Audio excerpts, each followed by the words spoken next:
down Indian Creek. I do that a couple times a week. You're gonna get run I can over. hit 35 miles an hour. One day you're gonna get run over right in front of You can do what? I can get 35 miles an hour on my bike going down Indian Creek. I believe that. I know, that is, well, the cars go 40 coming I'll down. tell you what, I didn't see that. 35 on a bike is scary. They did print. Gonna get your attention. It's 7 o'clock. I'm gonna call to order the Town of Trophy Club Town Council meeting for March the 25th, 2024, and it's 7 o'clock, and we are all here. And we have a very special treat, and I, again, encourage those who are not able to be here to watch us online, and then if you don't watch it online, you can pick it up on YouTube. You will learn a lot joining your elected officials and our leadership in our council meeting. So we appreciate you being here. Thank you for being here. And we will open it with Brian Hall. Oh, I'm sorry, Jeff. Jeff is going to first say the prayer. Please stand. Jeff Brooks, Lake City's Church of Christ. Thank you. Let's bow together. Lord God, we are so thankful for today, a day that you've made, 24 hours that weren't promised to us. But Lord, we pray that this body and all of your public servants here in Trophy Club would do all the good they can for all the people they can for as long as they can. Lord, would you bless and keep them? Would you make your face to shine upon them? To him who's able to keep them from stumbling, to present them before your glorious presence without fault, with great joy. To the only God, our Savior, be glory, majesty, power, and authority now and forevermore before all ages. Amen. Amen, thank you. And we will have a presentation by Brian Hall, and he will lead us, and then he will also lead us in the Pledge of Allegiance. Good evening, council. So I'm going to go through God Bless America. We're going to do it one time through, and then we're going to do it again. I would love to hear all of your voices. Please sing along.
God bless America, my home, sweet home.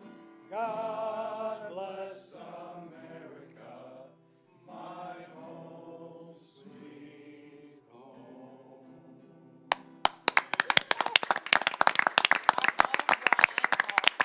Thank you so much, Brian. We so appreciate it. Would you like to introduce your guest? So, speaking soon will be Miss Susan Edstrom. She is on our shelter board, and she assists us with all shelter duties, and I could not do my job a quarter as well without Susan's networking and experience. So thank you, Susan. Okay. Let's lead into the Pledge of Allegiance. I pledge allegiance to the flag of the United States of America and to the republic for which it stands, one nation, under God, indivisible, with liberty and justice for all. Honor the Texas flag. I pledge allegiance to thee, Texas, one state under God, one and indivisible. Thank you very much. Thank you, Brian. That was beautiful. Are there any public comments? No, ma'am. Okay, then we can go Susan. She, along with Brian, were our community spotlights, and Brian has been waiting since Christmas dinner to do this, and we will have you again, Brian. It was wonderful. Thank you so much. Thank you. You guys, All right, so are we we, have a presentation. you guys have it up here for us? Okay.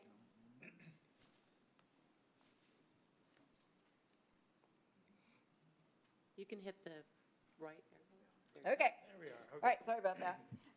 Been a while. So anyway, Susan Edstrom, and I'm the chair of the Shelter Board, and I have the pleasure of working a lot with Brian. And so we're just going to give you a quick update on the Shelter Board and what we do. So by state law, you have to have a Shelter Advisory Board, and Trophy Club does have one in place. We work with staff. We set the standards for the town's animal shelter, the care of the animals, and provide updates and get approval.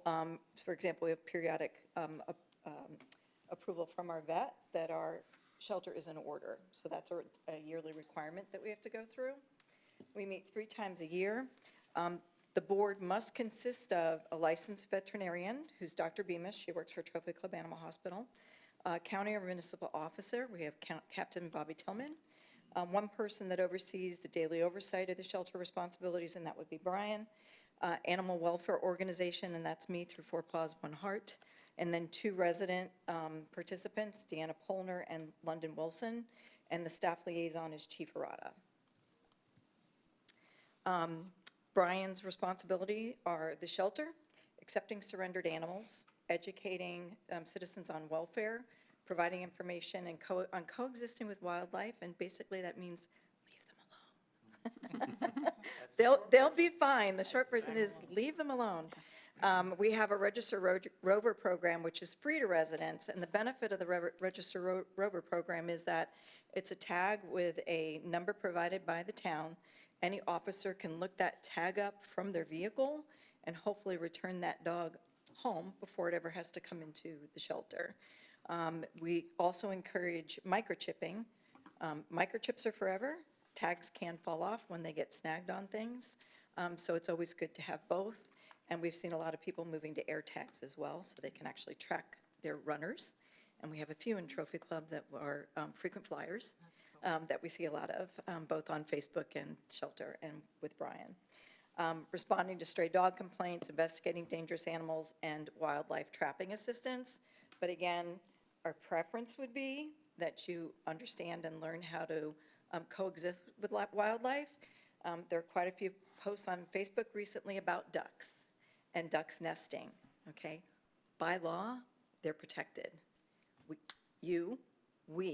cannot move the eggs. They're protected. They may not be in a great place around your home, but for all of us and for all the totally, leave them there, let mama nest. It's a couple weeks. As soon as they are born, mom's gonna move them to the first body of water that she can find. And I know that because we have the Edstrom ducks. And every time they have nested in our backyard and had ducklings, the first thing they've done is move them into our pool. Yes. Into the pool. Right. And we know now how to use our Yes. floats to get them out of the pool so they can go on their way to the pond down by the country club. But just leave them alone.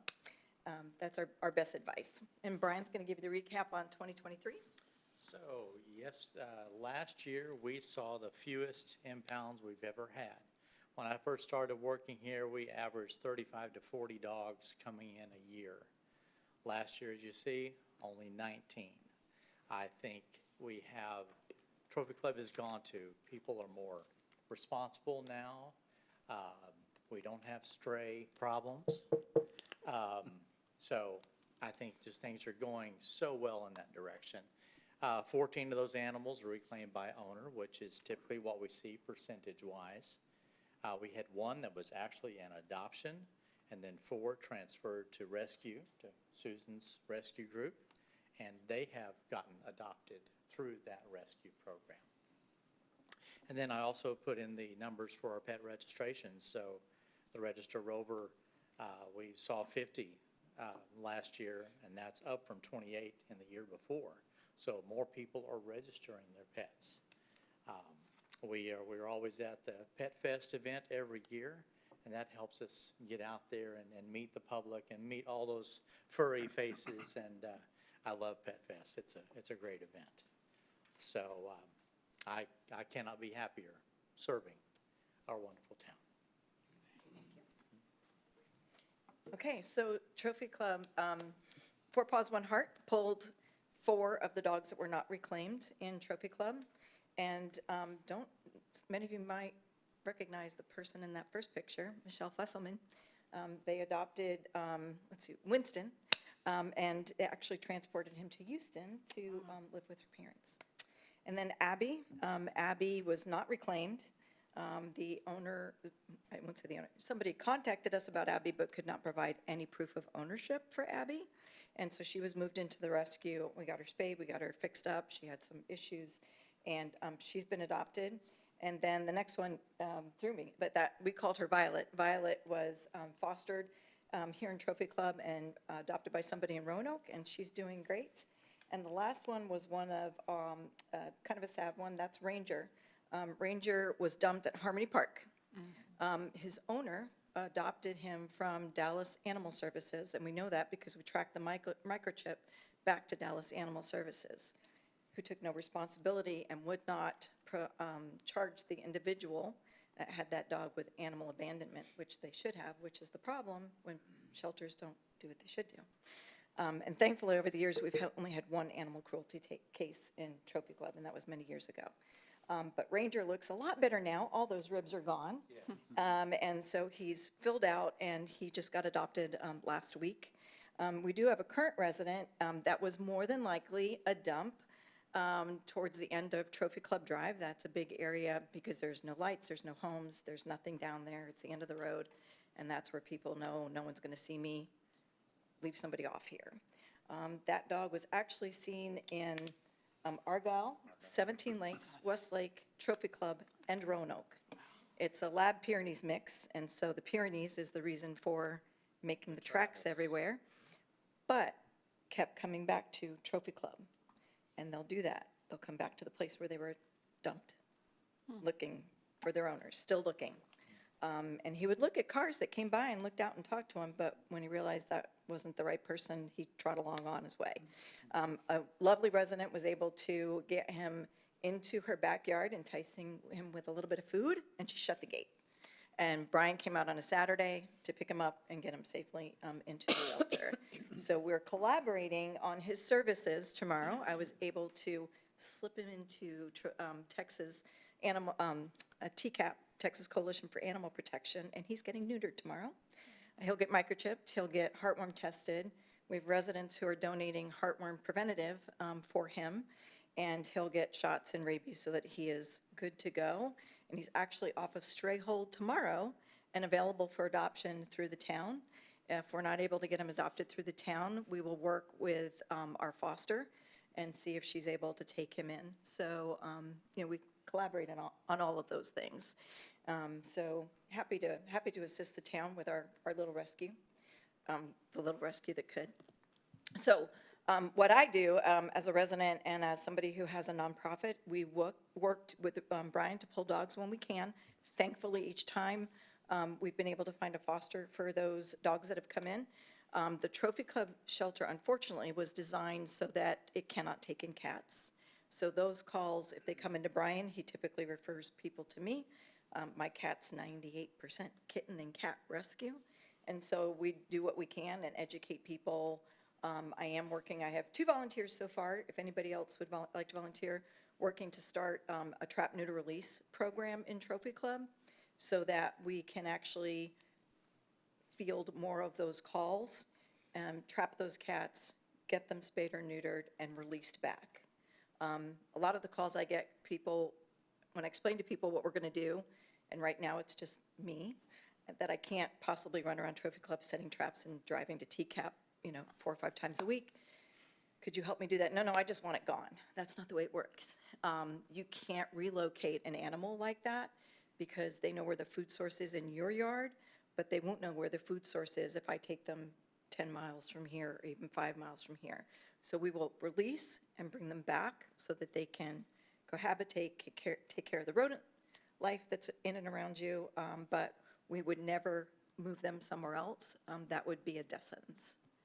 So anyway, so we field the cat calls when we can. Okay? So any questions from council? Go, yes. Susan, would you stress your need for volunteers again? Yes. And So why and what they would do, not just with the cats, but with the, all right? absolutely. Excellent question. Thank you. So I put out a call, actually, I think it was yesterday, and Brian got 11 applications today. Wow. Yay, Trophy Club. So the need in our shelter is infrequent. However, you saw the number of people on the shelter board, and when you're talking about walking, feeding, and taking care of a dog that's in there, you need at least a base of 12 to 15 volunteers. Not everybody's going to be here. People are going to be on vacation. People are going to be sick, out of town for work. And so we needed to up those numbers because we're struggling this week with him being in the shelter. And he's a very active dog. He's a very young dog. So if we can get more residents to volunteer, then we can take him out more frequently, and he's not going to get that kennel crazy. Brian did let him out and sleep on his feet today while he was working. So he was a little bit happier about that because he wasn't behind a cage door. And our kennels are a little bit tiny, but, you know, our residents are usually short-term.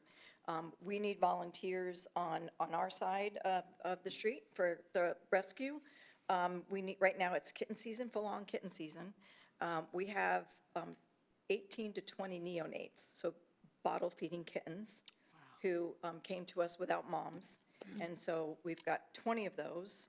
We're taking in this week pregnant mom. We have 3 other pregnant moms. So we need fosters, and there's different opportunities. You know, older cats, people are going into nursing homes at a higher rate, and they can't take their animals with them. Susan, how would somebody volunteer? How So- do they contact you? So there is an application for the town. On the website. On the website, town, and right. on my website and on my Facebook page, there's an application for volunteering, and I'll happily send it to anybody. Okay. Um, Yes. My other question is, how does somebody donate? For example, you just mentioned heartworm medicine, but you have Yes. other needs. Yes, so from a shelter perspective, because it's a smaller shelter, we try to manage the call-outs to those because they're usually so big. We get more than we can possibly place there, so we call out when there's a bigger need. And when I get in donations that are dog food, dog things, they'll go to our shelter or to the Humane Society in North Texas. So donation-wise, that's for the shelter. For our rescue, we have a Venmo, PayPal. We need food, litter. Those little tiny creatures eat lots of food when they're getting fed every 3 hours. Okay, thank you. So, So to follow up on that, where's Jill? Are y'all putting this in the text, the weekly newsletter somehow? Okay, yeah, I'll get all Thanks. the links. We'll get the links to you. okay, good. Yeah. I'm telling you, people are reading the newsletter. It's a place to put information. Great. It's good, good. Good. Good. Other questions? Anyone? Not a question, just a comment. You know, we all get on Facebook and putz around and lost animals, somebody's loose. It isn't 4 nanoseconds after you see that, call Susan. Susan responded. Got to get a hold of Susan. Call Animal Control. I mean, it's And then just, Susan will say, have you called our AC? well, I know, but just, so what you do is. Teamwork. Right. I tell people, put the non-emergency number in your phone, so Yeah. you've got it. Put my number in your phone, so you've got it. And so that as soon as that happens, you can immediately, you know, call all the right people. And the reason I say to call the ACO first is that whether it's Brian or an officer, so if it's after hours or over the weekend, what we want to do is start getting somebody out that way to pick them up, right? And then contact me, because then it takes me a nanosecond to get them on all Trophy Club pages, Nextdoor, our Facebook page, so that from a social media perspective, it's all out there. So that's why I always say, call PD first, because we want to get a car started out that way, and then call me, and I can do all the social media stuff in the background. Well, the point of all that was thank you for what you. Thank you. you. Thank you very much, bet. Susan. Thanks for the invite. I know you started this about 8 or 9 years ago, and it has just grown into a wonderful Well, let's see. service. For Trophy Club, it goes back to Chief Niffen. Yeah, yes, for sure. Long time Yeah. ago. But I mean, you really got it going about 10 years ago. Yep, Good, so good thanks deal. for the invite, Thank you guys. Thank you, Thank you Susan. very much, Susan. Thank you. Before we go to working for Trophy Club, I have a special opportunity to present to our councilperson, Stacy Bauer, a recognition. So come on down, Stacy. Oh, dear.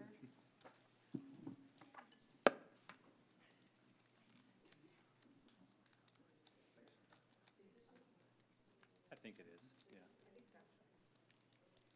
Stacy, she doesn't enter anything without gusto. So here we go. She has achieved a certification from the Texas Municipal League Institute, which is commonly known as TML in the world of our elected world.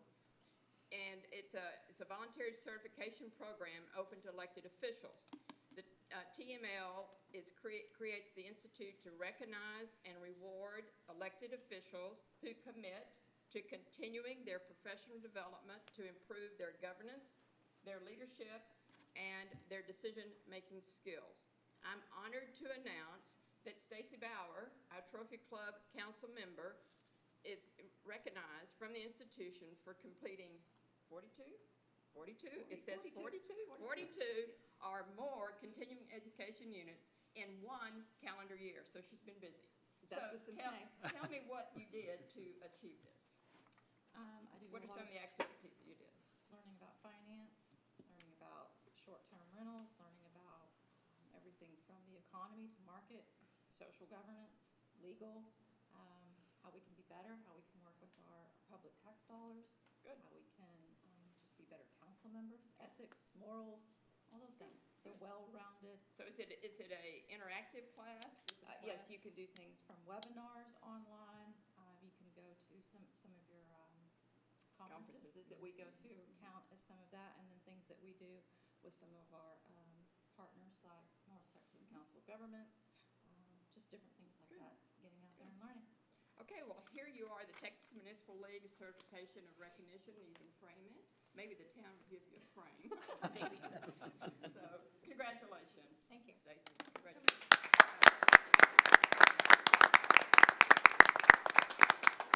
Hold the second page. Oh, second page. Now you want to sit? Yeah, hold, oh, there you go. Got it. Thank you. There you go. Thank you, ma'am. Very good.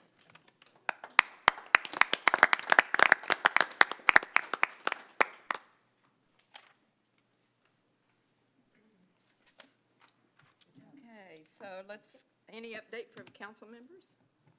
Yes, Dennis? Obviously. I'd like to ask the town manager to have the Connectivity Ad Hoc Committee give the council an update, and let's look at their purpose and how best to accomplish that purpose. And that would be at a future agenda, and I would need a second on that to get it on the agenda. I'll second that. Thank you. Other council members? I have something. Yes? I just want to say that we have some upcoming events that have volunteer needs. Our Art and Garden Festival on May 10th is looking for volunteers. If anyone is interested in helping, contact the Women's Club. If you're a high school student looking for volunteer hours or just want to help out as a resident, I encourage you to get out there and help them. Good. Yes, volunteers. Other comments? Steve?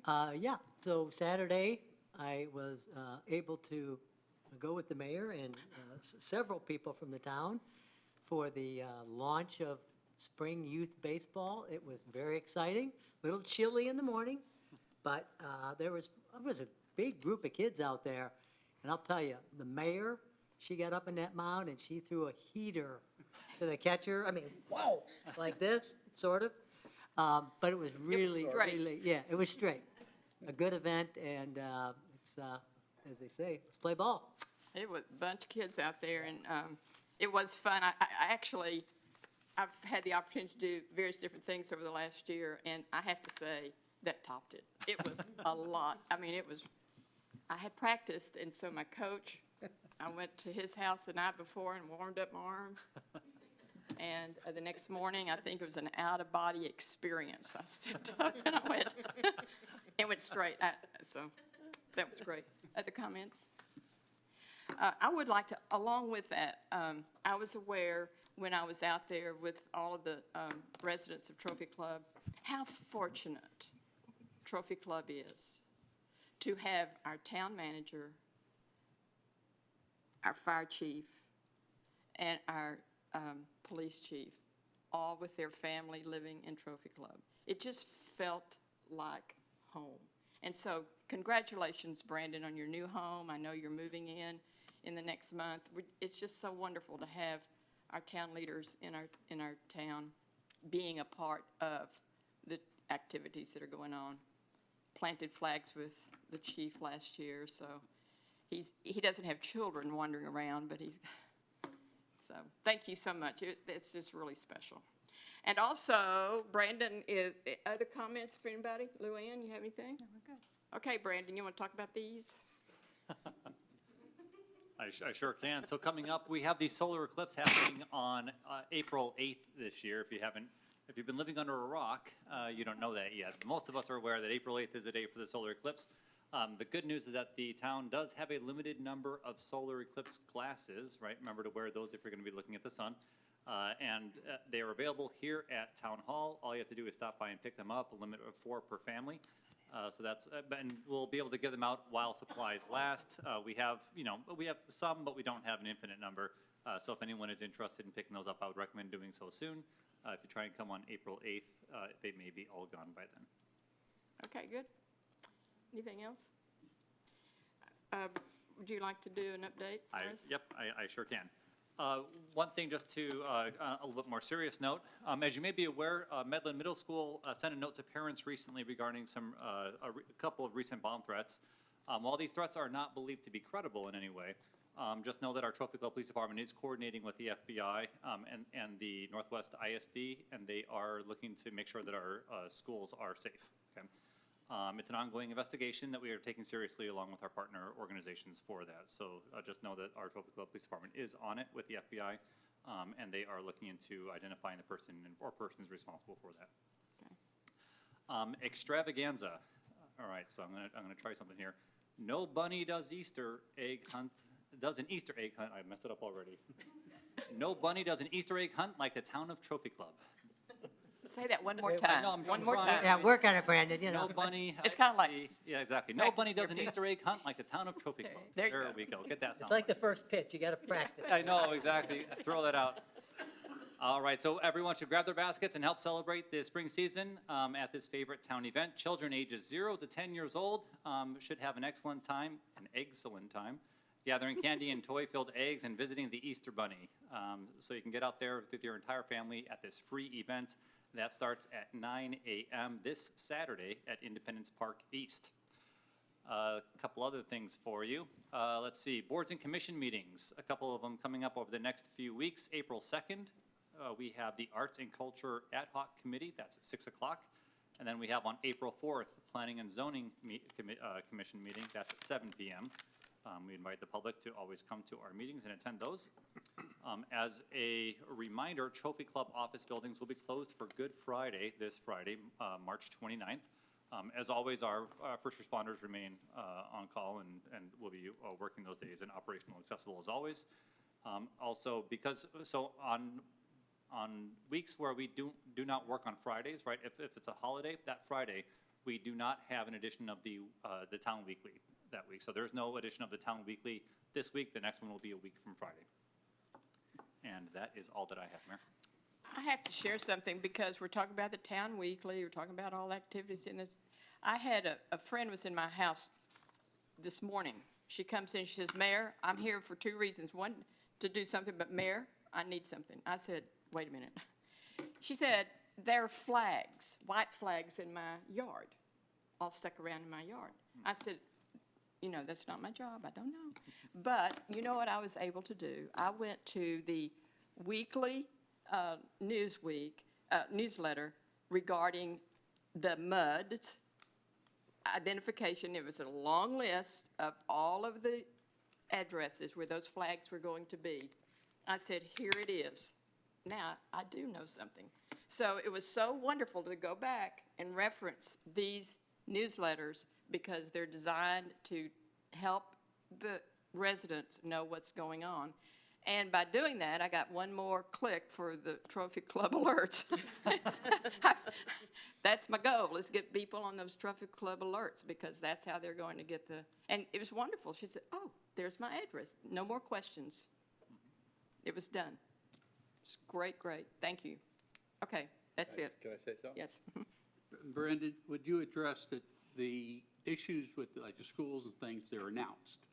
But until that investigation's finished, that there will not be any further announcements? Because we get, I heard about it, but what happened to it? Correct, yeah. Yeah, as we do with any investigation that's ongoing, right? That there are not public updates along the way for any investigation, but we want to make sure that the public does know. Our police department and the FBI are both looking into it. If and when they come to conclusions and different things are done with that, then obviously those announcements might be made public, so. Good. Okay, thank you very much. Civic tip. Well, I'm taking the civic tip from Yes, Dean good this for you. month. Okay. And we're going to talk about one of my favorite topics, which is elections. Specifically, where do I vote? With the primary elections, there was a lot of questions and people get confused about voting. So this is pretty brief, and at the end, if you have any questions, please let me know. The Town of Trophy Club is located in 2 election jurisdictions, Denton County and Tarrant County. For Denton County voters, Trophy Club is divided into 3 precincts. I think I have a map. So this gives you an outline that shows you the 3 precincts in the pink are Denton County, and down at the bottom is Tarrant County, just 1 precinct. As you're most likely aware, polling locations often change, and you might ask, who determines polling locations? For primary locations, like the one we just had, the 2 major political parties decide those locations. Most often, they will not be in the same location. For cities, school districts, the MUD, each of those entities determine their polling locations along with the county, depending upon the number of jurisdictions having an election. Some cities may want their town hall, but there may not be enough, or depending on expense, that's how those locations are determined. Early voting. So during early voting, registered voters may vote at any early voting location located in their county of residence. For the May 5th general election, which the early voting begins on April 22nd and runs through April 30th, the early voting location for Denton County voters will be the MUD. South Lake Town Hall will be an early voting center for Tarrant County voters. Additional locations can be found on our town's website, the Secretary of State's website, and on each respective county election website. Election day is a little different depending on what county you're in. On election day, Tarrant County voters can vote at any location in Tarrant County. This is because Tarrant County adopted vote centers, also known as countywide polling locations. On May 5th, Town Hall will be a vote center for Tarrant County, and please note that South Lake will not. Denton County does not participate in vote centers. Therefore, on election day, voters can only vote at their voting precinct. During some cases, such as our general election coming up, all the precincts in Denton County will be combined, and they will vote at the MUD building. Election day voting hours are 7 a.m. to 7 p.m. statewide. Okay. That concludes. If you have Any any other questions. And by the way, again, too, if you do not know, all of this information is on our town website. It is a fabulous source of information, whether it's elections here, statewide, nationwide. And it's just a really, really good source. So I encourage you to go there and use that as your source to register. If you have neighbors who are new in the area, ask them if they're registered. If they're not, go there, click on it, register it, and it's done. Help people become active voters and active participants in their own community. This is where it starts. So thank you. Other comments on voting? Anybody? Mayor, I would just like to add that April 4th is the last day to Yes. register to vote for our May election. Okay. Thank you very much, Tammy. All right, let's go to consent agenda, Tammy. Item 3, consider approval of the February 26, 2024 Town Council regular meeting minutes. Item 4, consider a resolution amending the Trophy Club Economic Development Corporation's Articles of Incorporation. Item 5, consider a resolution amending the Trophy Club Economic Development Corporation's bylaws. Item 6, consider an interlocal cooperation contract between the Department of Public Safety of the State of Texas and the Municipal Court of the Town of Trophy Club, Texas, and authorize the town manager to negotiate and execute the contract on behalf of the town. Is there a motion to approve the consent agenda? I'll make a motion to approve. Thank you, Jeff. Second. Stacy, seconds. Any discussion? Motion passes. Oh, no, wait, we gotta raise gotta your vote hand. first. We gotta vote. Yeah. Raise your hand. All those in Motion favor? passes. All those in favor, raise your hand. Pass. Those opposed? Okay, thank you. Motion passes. All right, let's go to individual items, please. Item 7, consider accepting the annual comprehensive financial report for the Town of Trophy Club fiscal year 2023. Presenting will be April DeBall. Is there a presentation? April, thank you. Good evening, Mayor and Council. We are here tonight to present the fiscal year 22-23 annual audit and report. Before turning this over to our independent auditor, I'm pleased to report that the Town of Trophy Club's financial position continues to grow stronger, evidenced by an increase in the town's unassigned fund balance. This fund balance is critical to provide liquid resources for cash flow needs, for emergencies, or to sustain operations during economic downturns. Because Trophy Club's unassigned fund balance continues to grow to levels that adequately address these essential needs, Mr. Wright and I are collaborating on an updated policy aimed at establishing both a floor, a target, and a maximum threshold for reserves in the general fund. This policy will outline prudent strategies for managing instances where the reserves exceed or fall below the stipulated boundaries. Spending excess reserves can be a benefit to our community, and the updated policy will create the framework for how that happens. We are expecting to present this policy for discussion and input purposes at an upcoming council meeting workshop scheduled for April the 8th. At this time, I would like to introduce Lauren Hey, Berry. April, Oh, I'm sorry, could I comment on that? Absolutely, yes, sir. I think as I read the review, and we're going to go through the whole audit. Yes, sir. This is probably one of the most important things, at least in my mind. Absolutely.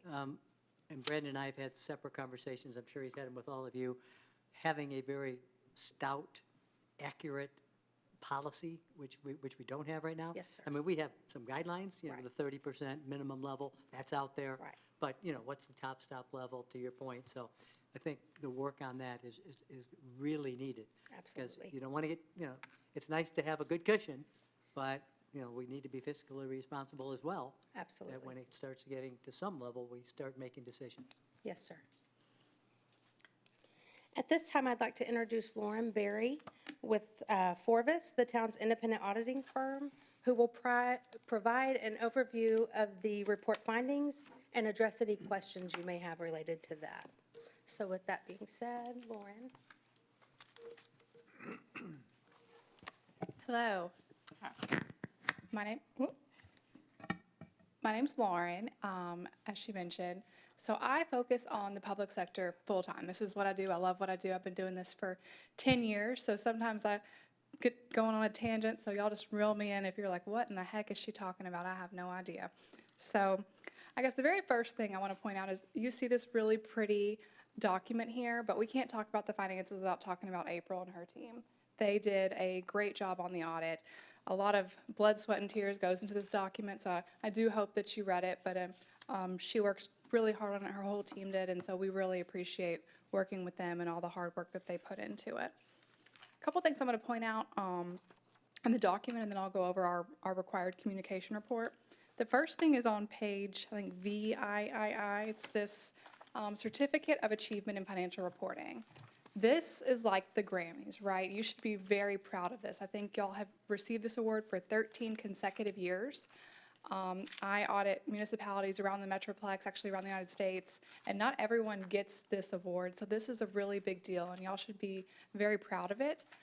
So the way that it works is that we're going to submit, or April's going to submit this document for this year, and we anticipate that the award will be received again this year. So that's why it's a year in arrears if you're looking at the one in this year's document. But it's a big deal, and y'all should be very proud of this award. So then, I guess, number one question everyone wants to know, right? How's our audit opinion look? Did we get a good audit opinion? And the answer is yes. You received a clean, it's auditor speak, is unmodified opinion. And that is on page 1 of the document. It's the only thing actually in this document that we as the auditors are responsible for. April and her team does everything else. So this is what we call like an A+, if you're thinking about that. What does a clean audit opinion mean? So the town got an A+ on their financial statements when looking at the audit opinion. And then last but not least, I stand in front of lots of councils, and we have this, 200-page document, and they're like, okay, Lauren, what should I read when I look at this? And of course, I'm like, all of it, duh. I'm just kidding. So if you are only going to read a portion of it, the management's discussion and analysis, that's on pages 4 through 14. That's a really good place to start. It will kind of refer you to other areas of the ACFR if you want to kind of start there and kind of go to the different places. If you don't want to read the whole thing, I understand. So next I'm going to go over what we call our required communication letter. And that is this document right here. I think it's kind of tucked into it. Feel free if you have any questions as we're going to stop me, but I'm just going to kind of hit the highlights of this. So we performed our audit in accordance with the required auditing standards. That's kind of what this first page is going over. There's a bunch of the generally accepted accounting principles, generally accepted auditing principles. So we do our audit in accordance with the requirements that we're required to do them.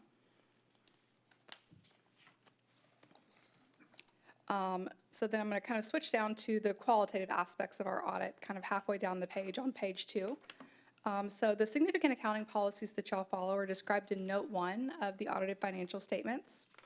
I am also happy to report that there are no unusual policies or methods and no alternative accounting treatments to report. So then when thinking about an audit, there are estimates that go into preparing any set of financial statements, right? Not just the towns, but if you're preparing a set of financial statements, there are certain things you have to estimate. So listed down here on the bottom of page 2 are kind of some of the bigger estimates that go into the financial statements. So your allowance for uncollectible accounts receivables, pension liability, OPEB liability, right? Those are all big estimates. And then kind of key estimates related to leases, so discount rates, lease terms, and lease payments. Then on to page 3. So if someone were to pick up this ACFR and if they've read through the MD&A and they're like, okay, where should I go next? What are some areas that might be important?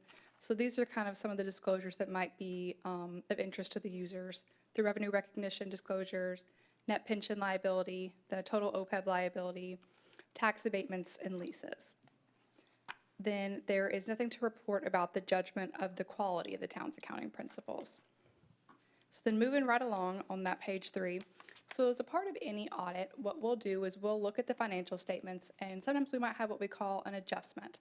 And so what we do is we'll take that adjustment to management, they'll look at it and they'll say, yeah, we think we need to record that to make our financials fairly stated, or no, we're not going to make that adjustment. We don't think it's significant enough for us to make. And so that happens as a part of pretty much any audit that we do.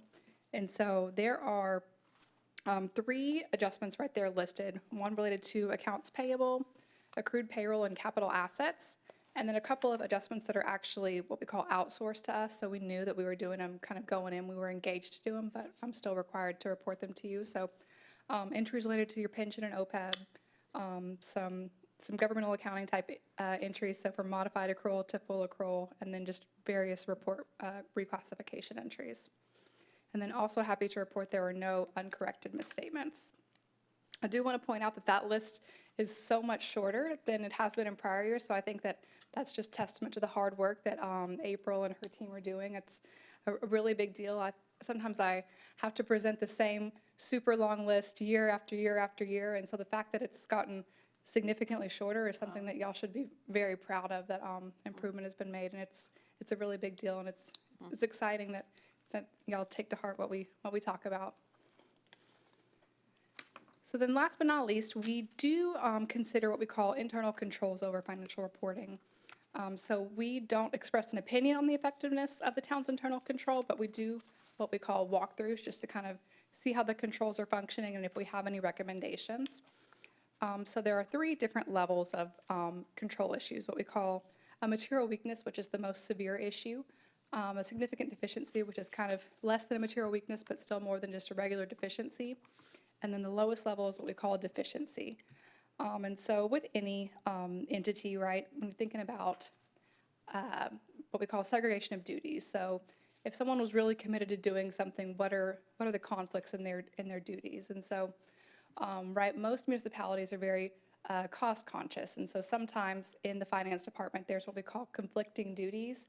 And so if someone was committed to doing something, could they do it? Not saying that they are, but just if they really wanted to, there are conflicting duties. And so you kind of have to weigh the cost versus benefit.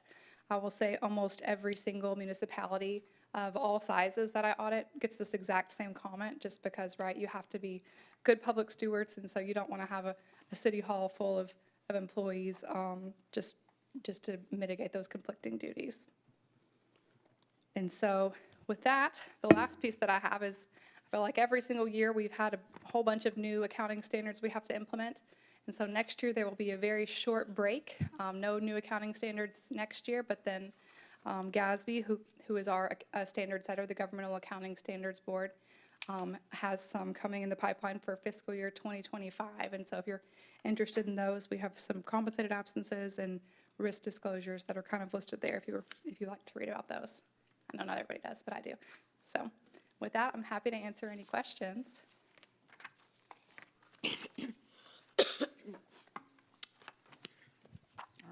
I only have a comment because my comment is that this year going forward, we have a new town manager who has a significant financial background. And so maybe that will reduce some of those other items just a little bit more next year. Yeah, You know? I think so too. Yeah, it's great. Yes, ma'am. Yes, sir. I've submitted several questions to the staff, and I appreciate, we'll get to those in a second. But I would like to make a comment that this independent auditor's report, we just got tonight at the dais, so I haven't read it yet. And I would like to request that next year it get here a week earlier so that I can review it when I review the entire document. Yeah, so unfortunately, until we actually issue it, we're not allowed, the professional policies don't allow us to send draft auditor reports. You're welcome to call me, and I'm happy to tell you what it says. I'd just like to see it all at one time before the meeting. Yeah, Thank you. okay. Other comments, questions? Just on, if I may, just on the deficiencies. The clarity of it is we're a small municipality with a small staff. Exactly. And so it was overlapping of duties that is the way I'm understanding this. Yes, And correct. not enough bodies to segregate them out. Correct. So are we going to be able to take any action to correct that?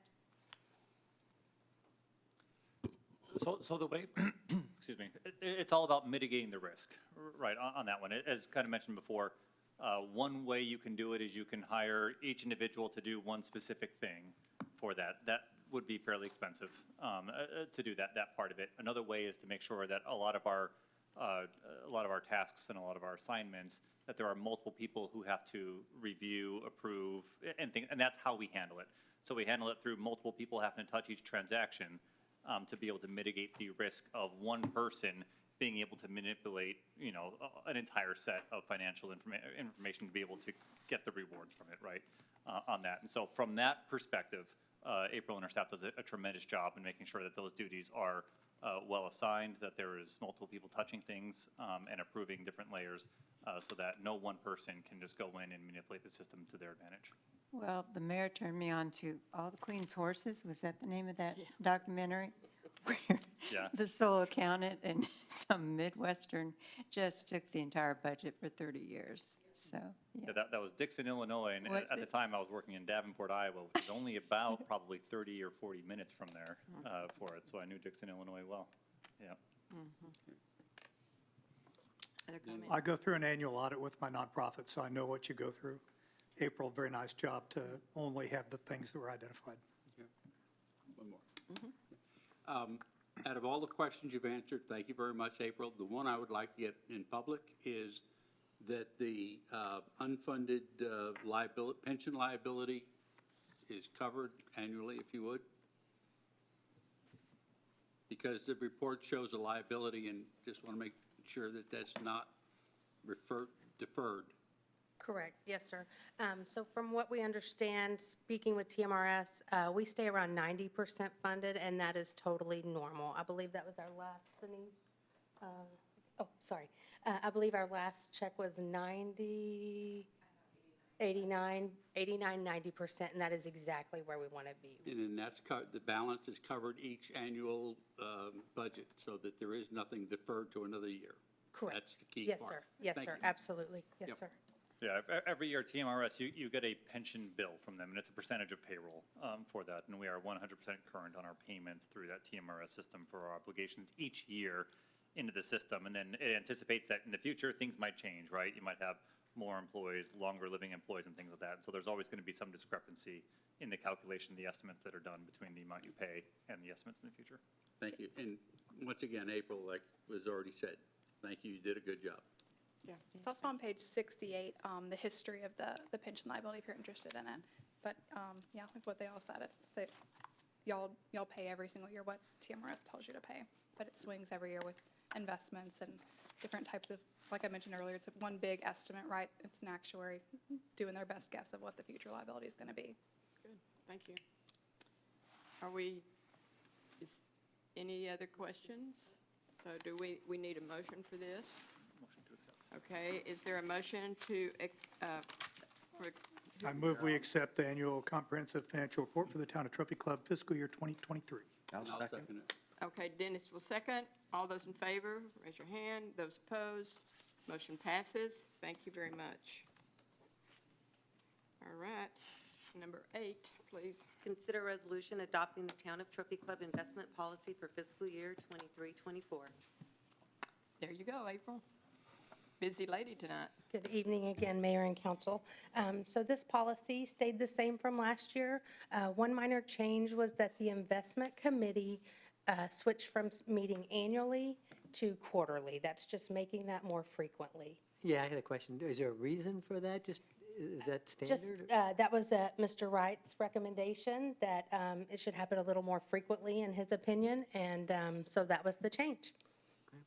And- Yeah, the reasoning behind that is that as you review your investment portfolio, right, you want to be able to have enough conversation with your investment managing team to be able to say, you know what, we're seeing some trends that we either like or don't like. Once a year is just a little bit infrequent to be able to make those changes. Once a quarter provides maybe a little bit better cadence to be able to make that happen. And would you tell me who is on the investment committee? So it is myself, the finance director, the chief financial analyst, which is Ernest Gillespie, Okay. as well as the town manager. Okay, so there are 3 Yes, of ma'am. us. Okay, good. All right. Can you, just for grins, tell everybody what the return is? Currently, on the high end is, we're getting 6% on our best return accounts right now. Okay, good questions. Okay, anybody? You good? All right, is there a motion, please? I'll make a motion that we adopt the investment policy. Second? And Steve seconds that. All those in favor, raise your hand. Those opposed, motion passes. Thank you. Thank you. Thank you. Thank you, April. Good job. Number 9, please. Consider meritorious exception application request for special purpose banners, signs for the 2024 Trophy Club Women's Club Mother's Day Art and Garden Festival to include a request to waive the meritorious exception fee to be located at the Trophy Club Town Center, PD 13. Matt? Good evening, Mayor, Good Council. evening. It's been a while since I've been up here. Yeah. Hey. As was stated earlier, May 10th is the 4th annual Mother's Day Art and Garden Festival. The Trophy Club Women's Club, they did submit a meritorious exception application requesting additional banners and signs for this event. Our town ordinances only allow 1 banner at that site, and so therefore their request for the exception. Last year, about the same time, they did apply for the same request. Like last year, they also submitted us like a site plan. So they showed us where they would like to have the banners, as well as they already had the approval from, if you saw on the map, they've got locations at Northwest ISD properties and at PD 30, and they've got emails, we've got written documentation that's fine as well with them. Lastly, because the event is dedicated for providing scholarships to Trophy Club students, they are requesting that the meritorious exception fee be waived. A couple weeks ago at P&Z, we brought this to them, and they unanimously recommended approval. I'm here for any questions, and also we do have a representative, Ms. Sherry. She's also here if you have any questions. Any comments? Thank you. Matt, we've followed this procedure for what, the last 4 years? Last year. Well, last year was, Last year. last year was their first request to do more than the one banner. Okay. You know, actually, when I was looking at this item, I looked up meritorious. Now, I know that we all kind of know what that means, kind of. But I'm particularly interested in it because it is a deserving reward and praise for people who have given service. And the Trophy Club Women's Club have served this town for 40 years in so many wonderful ways. And so I just can't think of a better way that the town of Trophy Club can support someone who has served this town. So I'm sure we're discussing stuff we're not supposed to, but anybody comments? Make a motion, Steve. I would be happy to make a motion. Is somebody watching online, just in case? So I would move to consider and approve the meritorious exception application request for special purpose banners as outlined in item 9. Is there a second? And Carl will second that. All those in favor, raise your hand.